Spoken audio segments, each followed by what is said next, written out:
সপ্তমভাবে কেতু অবস্থান করছে, ফলে বৈবাহিক জীবনে যা কিছু হোক না কেন কোথাও না কোথাও একটা ডিস্যাটিসফ্যাকশনের অভাব দেখা যেতে পারে। ফলে মঙ্গলের কারণে আপনার মধ্যে লিডারশিপ কোয়ালিটি দেখতে পাওয়া যাবে।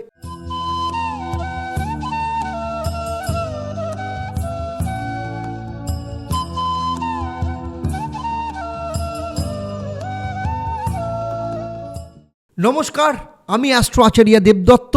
দেবদর্শন পর্বে আপনাদের সবাইকে স্বাগত জানাই।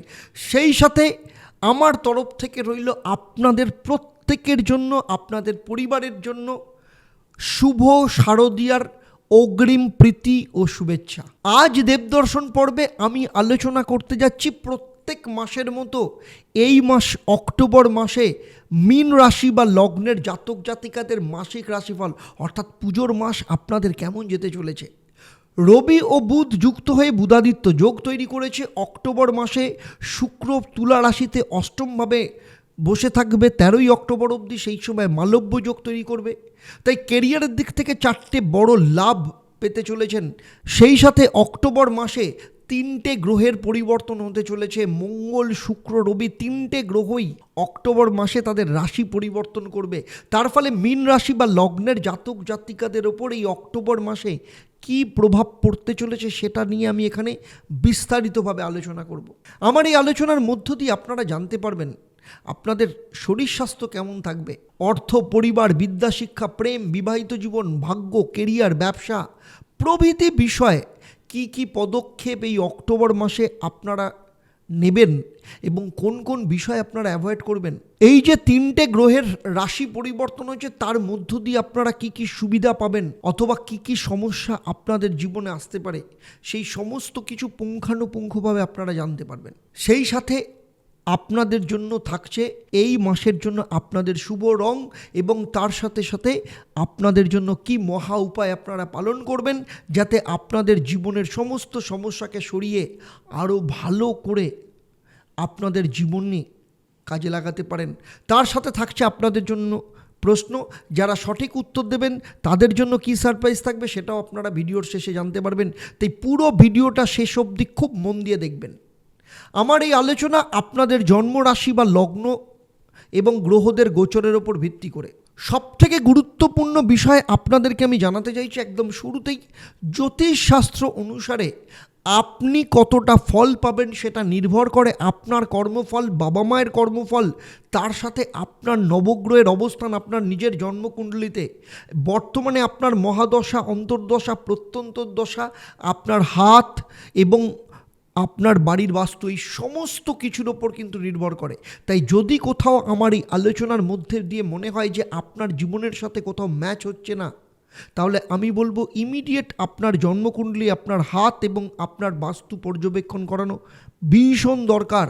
কারণ সেখানেই আপনার লুকিয়ে রয়েছে কেন আপনি গ্রহদের গোচরের ফল পাচ্ছেন না, দশা, মহাদশা, অন্তর্দশার ফল আপনাদের লাইফে আসছে না, অন্য মীন রাশির ভালো সময় চললেও আপনার জীবনে কেন ভালো সময় চলছে না, এই সমস্ত উত্তর সঠিকভাবে কিন্তু সেখানেই পাবেন। শুধু পাবেনই না, সেখান থেকে জানতে পারবেন যে এই সমস্যা থেকে বেরোনোর জন্য কি প্রতিকার রয়েছে। তাই খুব তাড়াতাড়ি সময় নষ্ট না করে আপনারা অবশ্যই আপনার জন্মছক, আপনার হাত এবং আপনার বাস্তু পর্যবেক্ষণ করিয়ে নেবেন। তবে তার আগে আমি দুটো কথা আপনাদেরকে জানাতে চাই। প্রথম বিষয় হচ্ছে মহালয়ার অমাবস্যা, যেখানে পিতৃপক্ষের অবসান ঘটে দেবী পক্ষের সূচনা হবে, অর্থাৎ অন্ধকার থেকে আলোর জগতের উৎসরণ ঘটবে। তাই আপনাদের জীবনে যাদের মনে হচ্ছে যে প্রচণ্ড সমস্যা আপনাদের জীবনে ঘিরে রয়েছে, আপনারা সেই সমস্যা থেকে নিজেদেরকে বের করতে চাইছেন, আমি বলবো এই মহালয়ার অমাবস্যাকে কাজে লাগান, আপনার জীবন পাল্টে যাবে। কারণ যারা যারা এর আগে যে অমাবস্যা, যে যোগের কথা বলেছি, যারা সেই যোগকে কাজে লাগিয়েছেন তাদের জীবনের প্রতিকার প্রতিবিধান করেছেন এবং যে সময় দেওয়া হয়েছে ঠিক সেই সময়ের পর যে কাজ বলা হয়েছে সেই কাজ তারা লাইফে পেয়েছে এবং তাদের জীবনের সেই সমস্যাগুলো থেকে তারা মুক্তি পেয়েছেন। কারণ যোগ মানুষের এমন একটা জিনিস যেখানে আপনার জীবনের সাথে আপনার ভাগ্যকে সংযোগ করে। তাই বিশেষ বিশেষ যোগে যদি আপনার জীবনে আপনার যে সমস্যা চলছে সেই সমস্যাগুলোর প্রতিকার প্রতিবিধান করান, আপনার জন্মকুণ্ডলীকে যদি রিফরমেশন করান, তাহলে আপনার জীবনের সফলতা পাওয়ার চান্স অনেক বেড়ে যায়। তাই বলছি, মহালয়ার অমাবস্যাকে কাজে লাগান এবং নিচে যে নাম্বার দেওয়া রয়েছে এই ভিডিওটা শেষ হওয়ার পর সেই নাম্বারে ফোন করে আপনি কথা বলুন এবং আপনার নাম বুক করেন, যাতে মহালয়ার অমাবস্যাকে আপনি কাজে লাগাতে পারেন। কারণ মহালয়ার অমাবস্যাতে আমি খুব বড় যজ্ঞ করতে চলেছি এবং এই বিশ্ব শান্তি যজ্ঞে, যেখানে আপনার জীবনে আপনার লাইফেও কিন্তু সফলতা ও শান্তি আসতে পারে। সেই সাথে আপনাদের জন্য আরেকটা সুখবর হলো, এখন থেকে প্রতি শনি ও মঙ্গলবার আপনাদের জন্য আপনাদের অনুরোধেই আমি শুরু করছি লাইভ ফোন ইন প্রোগ্রাম। একসাথে আপনারা ফেসবুক পেজ এবং ইউটিউব চ্যানেল আমার যে অ্যাস্ট্রো আচার্য দেবদত্ত, সেখানে আপনারা সন্ধ্যে 6:35 থেকে 7টা প্রতি শনি মঙ্গলবার আমি থাকবো আপনাদের সাথে। সরাসরি আপনারা ফোনে আমার সাথে কথা বলতে পারবেন এবং এই প্রোগ্রামে আমি আপনাদের জন্মছক ও আপনাদের সমস্যা নিয়ে বিশ্লেষণ করব এবং তার সমাধানের রাস্তা আপনাকে দেব। তাই অবশ্যই দেখতে থাকুন প্রতি শনি ও মঙ্গলবার লাইভ ফোন ইন প্রোগ্রাম। চলুন তাহলে মূল আলোচনায় ফেরা যাক। অক্টোবর মাস যখন শুরু হবে তখন মীন রাশি বা লগ্ন সাপেক্ষে নবগ্রহের অবস্থান ঠিক এই রকম থাকবে। রাহু আপনার নিজের রাশিতে অবস্থান করছে, মীন রাশিতে। আপনার রাশির অধিপতি গ্রহ বৃহস্পতি তৃতীয়ভাবে বৃষ রাশিতে অবস্থান করছে এবং সেখানেই 9 অক্টোবর বক্রি হচ্ছে। তৃতীয় ভাবের ওপর এই কী প্রভাব আসতে চলেছে সে বিষয়ে এখানে আলোচনা করব। চতুর্থ ভাব মিথুন রাশিতে মঙ্গল অবস্থান করছে, 20 অক্টোবর সে আপনার পঞ্চম কর্কট রাশিতে প্রবেশ করবে। সপ্তমে অর্থাৎ কন্যা রাশিতে রবি বুধ কেতু অবস্থান করছে এবং বুধের সাথে রবি যুক্ত হয়ে এখানে বুধাদিত্য যোগ তৈরি করেছে, যার জন্য আপনার কেরিয়ারের ক্ষেত্রে 4টে বড় লাভ আসতে পারে। অষ্টমভাবে শুক্র অবস্থান করছে তুলা রাশিতে এবং সেখানেই কিন্তু মালব্য যোগ তৈরি করবে। তবে 13ই অক্টোবর অষ্টম স্থান থেকে আপনার ভাগ্যস্থান অর্থাৎ বৃশ্চিক রাশিতে শুক্র প্রবেশ করবে। সবার প্রথমে জেনে নেব পুজোর মাসে আপনাদের শরীর স্বাস্থ্য কেমন থাকবে। প্রথম ভাব ইমিউন সিস্টেম, রোগ প্রতিরোধ ক্ষমতা নিজেকে নির্দেশ করে। আপনার প্রথমভাবে রাহু অবস্থান করছে এবং আপনার প্রথম ভাবের অধিপতি গ্রহ বৃহস্পতি তৃতীয়ভাবে অবস্থান করছে।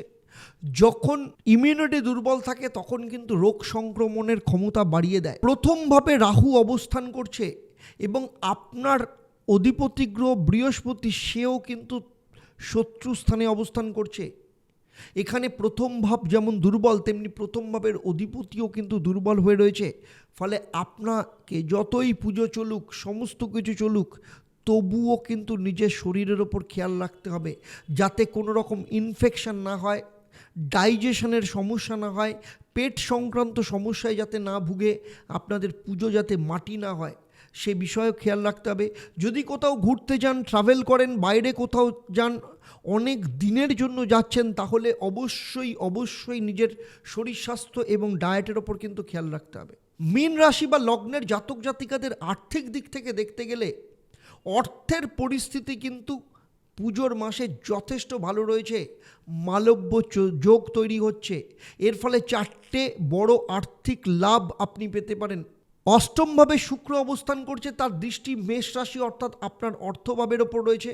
প্রথমত বাবা মায়ের কাছ থেকে সোনা বা গয়না বা কোনো গেজেটস উপহার পেতে পারেন। ভাই বোনের কাছ থেকে পয়সা কড়ির কোনো সহযোগিতা আসতে পারে। দ্বিতীয়ত আপনি যে কর্মের সাথে যুক্ত রয়েছেন সেখানে এক্সট্রা ইনকামের যোগ আসবে। ব্যবসা যারা করছেন তাদের ব্যবসার ইনকামের ক্ষেত্রেও কিন্তু যথেষ্ট ইনক্রিজ হওয়ার সম্ভাবনা রয়েছে, প্রফিট প্রায় ডবল হতে পারে। তৃতীয়ত হঠাৎ করে অর্থ প্রাপ্তি হতে পারে, এমন কোনো ব্যক্তি আপনার লাইফে আসতে পারে যে আপনাকে বড় কোনো ডিলের অফার করতে পারে, সেখান থেকে আর্থিক লাভ হতে পারে। যারা শেয়ারে ইনভেস্ট করেন, এরকম পুরনো কোনো শেয়ার আপনার রয়েছে যেখান থেকে হঠাৎ করে শেয়ারের দাম কিন্তু বেড়ে যেতে পারে। চতুর্থত পুরনো যেখানে টাকা পয়সা অনেক দিন ধরে আটকে রয়েছে, ধার দিয়েছিলেন, সেই টাকাও কিন্তু ফেরত পেতে দেখতে পাওয়া যাবে। পারিবারিক দিক থেকে দেখতে গেলে মীন রাশি বা লগ্নের জাতক জাতিকাদের অক্টোবর মাসে 3 থেকে 4টে ঘটনা কিন্তু দেখতে পাওয়া যাচ্ছে। প্রথমত, ঘরের কোনো রিনোভেশনের কাজে আপনি হাত দিতে পারেন, আপনি মার্বেলের কাজ করাতে পারেন, আপনি কাঠের কোনো কাজ করাতে পারেন। দ্বিতীয়ত, বাবা মা আপনাকে কোনো উপহার দিতে পারে, অর্থাৎ তাদের থেকে কোনো না কোনো লাভ অক্টোবর মাসে আপনি পেতে পারেন। তৃতীয়ত, ঘর বা বাড়ির জন্য কোনো ইলেকট্রনিক বস্তু আপনি কিনতে পারেন, অথবা নিজের জন্য গাড়ি কিনতে পারেন, অথবা এরকম কোনো গেজেটস কেনার যোগও কিন্তু অক্টোবর মাসে দেখতে পাওয়া যাচ্ছে। এর পাশাপাশি পরিবারের সাথে কোনো ধর্মীয় স্থানে যাত্রা, আপনার বাড়িতে কোনো পুজো পাঠের সম্ভাবনাও কিন্তু এই মাসে যথেষ্ট পরিমাণে দেখতে পাওয়া যাচ্ছে।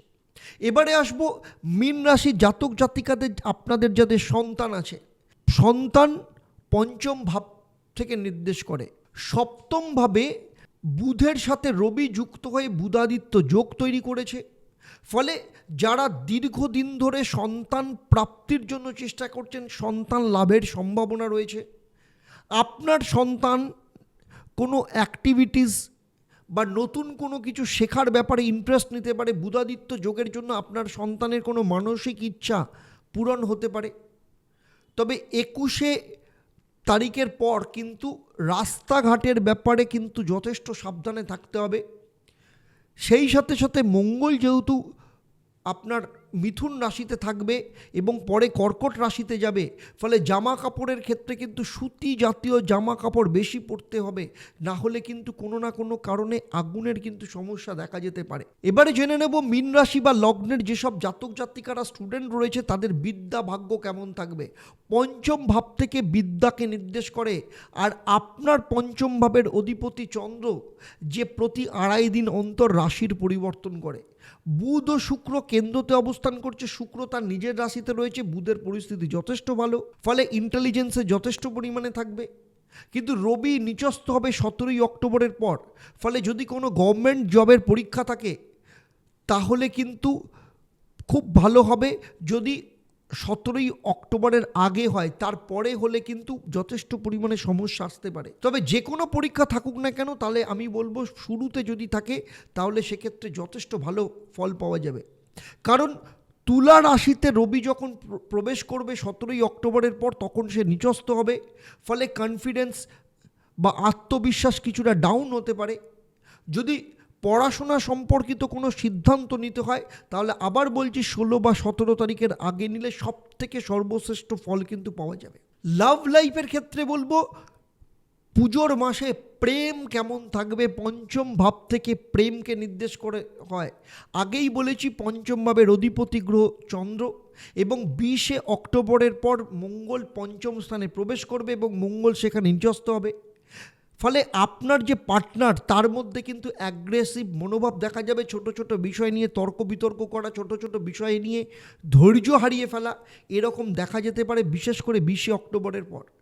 20শে অক্টোবরের আগে দুজনের মধ্যে সম্পর্ক যথেষ্ট ভালো থাকবে, ফিলিংস যথেষ্ট ভালো থাকবে সব কিছু। কিন্তু তারপর কিন্তু খেয়াল রাখতে হবে নিজেদের সম্পর্কের ক্ষেত্রে, কারণ মঙ্গল সেই সময় নিচস্থ হবে, রবি নিচস্থ হবে, আর দুটো গ্রহ যখন নিচস্থ হয় তখন নিজের কথাবার্তার ওপরও কিন্তু কন্ট্রোল থাকবে না। এবং ফলে আপনি যখনই কোনো কথাবার্তা বলবেন, কারণ আপনার দ্বিতীয় ভাবের অধিপতি গ্রহ মঙ্গল নিচস্থ হবে, ফলে যখনই কোনো কথাবার্তা বলবেন খেয়াল রাখতে হবে, বিশেষ করে 20শে অক্টোবরের পর। এবারে আসবো মীন রাশি বা লগ্নের জাতক জাতিকাদের বিবাহ ও বৈবাহিক সম্পর্ক কেমন থাকবে। সপ্তম ভাব থেকে বিবাহ ও বৈবাহিক জীবনকে নির্দেশ করা হয়। এই যেখানে বুধ এর সঙ্গে রবি কেতু অবস্থান করছে, বুধ এখানে বৈবাহিক জীবন যথেষ্ট ভালো করবে, কারণ তার নিজের রাশিতে অবস্থান করছে। ফলে যদি কোনো প্ল্যানিং থাকে, সন্তান নেওয়ার ব্যাপারে প্ল্যানিং থাকে বা কোথাও ঘুরতে যাওয়ার প্ল্যানিং থাকে, দুটো ক্ষেত্রেই কিন্তু সফলতার যোগ দেখতে পাওয়া যাচ্ছে। কিন্তু এখানে 17ই অক্টোবরের আগে রবি একটু অ্যাগ্রেসিভ নিয়ে আসতে পারে, শর্ট টেম্পটেড করে দিতে পারে আপনার স্বামী বা স্ত্রীকে। এছাড়া সপ্তমভাবে কেতু অবস্থান করছে, ফলে বৈবাহিক জীবনে যা কিছু হোক না কেন কোথাও না কোথাও একটা ডিস্যাটিসফ্যাকশনের অভাব দেখা যেতে পারে। কোনো জিনিসের ওপর, বিশেষ করে খাবারের ওপর, ছোট ছোট বিষয় নিয়ে দুজনের মধ্যে কখনো কখনো কিন্তু ইগোর সমস্যা আসতে পারে। এই সব বিষয়গুলোকে কিন্তু ইগনোর করতে হবে। এবারে আসবো সব থেকে গুরুত্বপূর্ণ বিষয়, সেটা হচ্ছে ভাগ্য কেমন থাকবে এই পুজোর মাসে। নবম স্থান থেকে ভাগ্যকে বিচার করা হয়, আর নবম ভাবের অধিপতি গ্রহ মঙ্গল বর্তমানে কেন্দ্রস্থানে অবস্থান করছে, কিন্তু ত্রিকোণভাবে প্রবেশ করবে 20 অক্টোবরের পর। খুব ভালো দেখা যাচ্ছে। যদি কোথাও ইনভেস্টমেন্ট করতে চায়, বড় কোনো কাজকর্ম করার কথা ভাবছে, মনের মধ্যে এরকম যদি কিছু থাকে তাহলে কিন্তু সেটা করতে পারেন, কারণ মঙ্গল আপনাকে সাপোর্ট করবে। মঙ্গলের দৃষ্টি আপনার একাদশ ভাবের ওপর পড়বে 20 অক্টোবরের পর।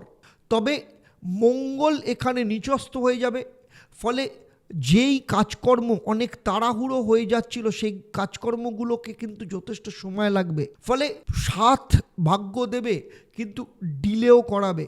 ধৈর্য রাখতে হবে, এটা সব থেকে বড় জিনিস। এবারে আসবো মীন রাশি বা লগ্নের সেই সব জাতক জাতিকা যারা চাকরি করেন, তাদের ক্ষেত্রে এই মাসে দশম স্থান যেহেতু কেরিয়ারকে নির্দেশ করে, আর দশম ভাবের অধিপতি গ্রহ বৃহস্পতি বর্তমানে বৃষতে তৃতীয় স্থানে অবস্থান করছে, সেখান থেকে একাদশ স্থানের ওপর বৃহস্পতি সপ্তম দৃষ্টি রয়েছে।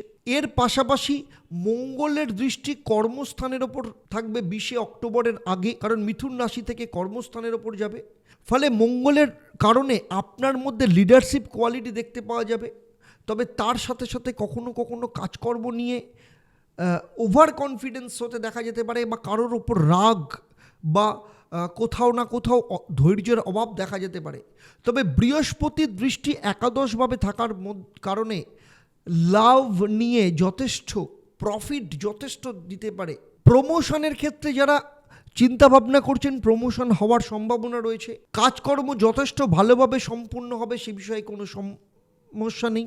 কিন্তু 20 অক্টোবরের পর মঙ্গল যখন কর্কট রাশিতে প্রবেশ করে নিচস্থ হবে, এবং রবিও অষ্টমভাবে প্রবেশ করবে নিচস্থ হবে, সেই সময় খেয়াল রাখতে হবে কোনো রকম পলিটিক্স আপনার পেছনে যেন না হয়, বা আপনি অহেতুক কোনো পলিটিক্সে যেন জড়িয়ে না পড়েন, অথবা আপনাকে কেউ কোনো ইনফ্লুয়েন্স করে কোনো চক্করে ফাঁসিয়ে যাতে না দেয়, সে বিষয়ে কিন্তু খেয়াল রাখতে হবে। এর পাশাপাশি আপনার নিজের ওপর, আপনার কথাবার্তার ওপর কিন্তু কন্ট্রোল নাও রাখতে পারে, ফলে এই বিষয়গুলো কিন্তু খেয়াল রাখতে হবে। বিশেষ করে 18 থেকে 20 অক্টোবরের পর মঙ্গল চতুর্থভাবে অবস্থান যতদিন করবে, অর্থাৎ 20 অক্টোবরের আগে অবধি সব কিছু ভালো থাকবে। যাদের কাছে চাকরি নেই, এ মাসে চাকরির পাওয়ার চান্স রয়েছে, তবে 20 অক্টোবরের আগে কিন্তু চাকরি পাওয়ার সম্ভাবনা অনেক বেশি দেখতে পাওয়া যাচ্ছে।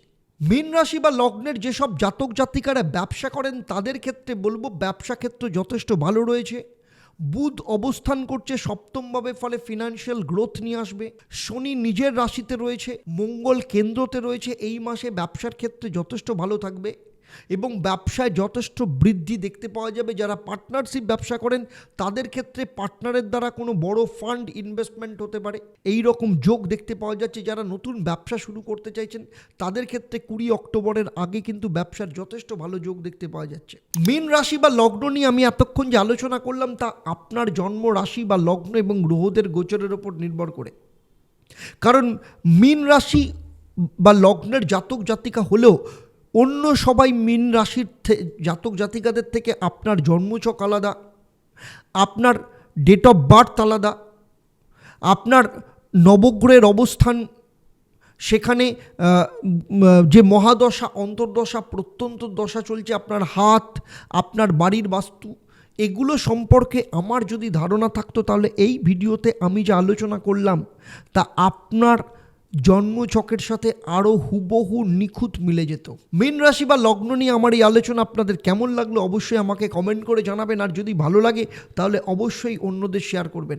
যারা আমার এই ভিডিওটা আমার ইউটিউব চ্যানেলে দেখছেন, এখনও পর্যন্ত চ্যানেলটাকে সাবস্ক্রাইব করেননি, তাদের অনুরোধ করব চ্যানেলটাকে সাবস্ক্রাইব করার সাথে সাথে নোটিফিকেশান বেল আইকনটাকে প্রেস করবেন। যারা ফেসবুক পেজে দেখছেন, তারা অবশ্যই পেজটাকে লাইক ও ফলো করবেন। এছাড়া আমার যে হোয়াটসঅ্যাপ চ্যানেল আছে অ্যাস্ট্রো আচারিয়া দেবদত্ত, তাকেও লাইক ও ফলো করতে ভুলবেন না, যাতে যখনই আমি নতুন কোনো ভিডিও আপনাদের জন্য আপলোড করব, তার প্রথম নোটিফিকেশান আপনাদের কাছে যাবে।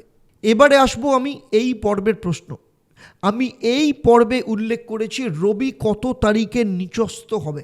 আপনারা যারা সঠিক উত্তর দেবেন, আপনাদের মধ্য থেকে লাকি ড্রয়ের মাধ্যমে আমি 3 জন সঠিক উত্তরদাতাকে বেছে নিয়ে আপনাদের কিংবা আপনাদের পরিবারের কোনো একজন সদস্যের জন্মছক ও তার সমস্যা নিয়ে পরামর্শ দেব।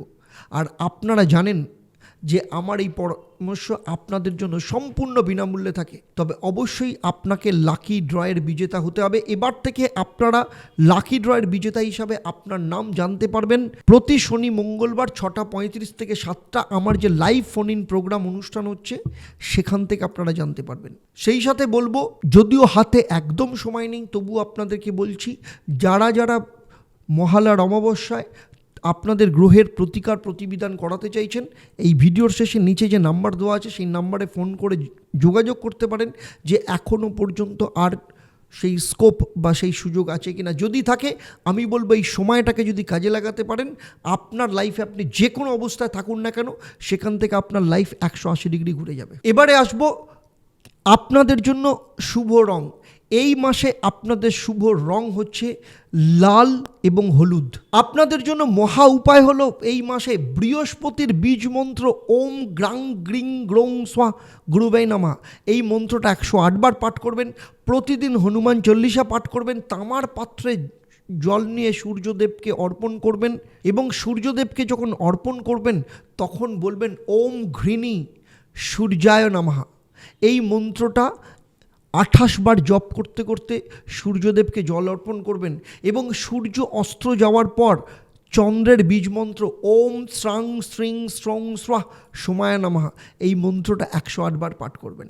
তাহলে আজকের মতো বিদায় নিচ্ছি। আবার দেখা হবে আপনাদের সাথে পরবর্তী পর্বে আপনাদেরই জীবনের নতুন কোনো সমস্যার সমাধান নিয়ে। আপনারা আপনাদের পরিবারের সবার সাথে খুব ভালো থাকুন, সুস্থ থাকুন, শান্তিতে থাকুন এবং পুজো পরিবারের সবাই মিলে খুব আনন্দে কাটান। নমস্কার।